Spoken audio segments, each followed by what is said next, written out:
கூப்பிட்டு இருக்கீங்க? ஷோ சபாடா, நான் என்ன பேசிட்டு இருக்கேன், நீ என்னமா பேசிட்டு இருக்கற? நாங்க என்ன பேசிட்டு இருக்கோம்? அந்த அக்காக்கு வயித்தால வயல போயிட்டு இருக்குது. எங்க ஆஸ்பத்திரி கூட்டிட்டு போக சொல்றீங்க. எங்கனால எல்லாம் முடியாதுங்கண்ணா. நிறைய வீட்ல வேலை கிடக்குது.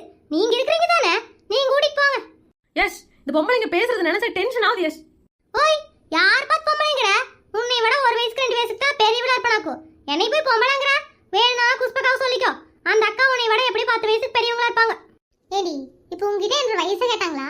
மூடிட்டு நில்லுடி. ஏங்க தம்பி, நீங்க இல்லன்னா நாங்க இங்க வந்தோம். உன் வலடி கூட்டிட்டே நீங்களே போங்க. நாங்க கிளம்புறோம். ஏய் உமா, பாடி போலாம். இந்த இடத்த விட்டு நீங்க போகணும் அப்படின்னா பணமா மட்டும்தான் போக முடியும். ஏய், நான் எவ்வளவு டென்ஷனா பேசிட்டு இருக்கேன், என்ன சிரிக்கிற? அட போங்கடா. பழைய படத்துல வில்லன் பேசுற மாதிரி பேசிட்டு இருக்கீங்க. நீங்க பேசுறது ஒண்ணுமே புரியல. நான் கிளம்புறப்பா. கொஞ்ச நேரம் போய் தூங்கி எந்திரிச்சாதான் உடம்புக்கு நல்லா இருக்கும். குஷ்பகா, நீ வர்றையா?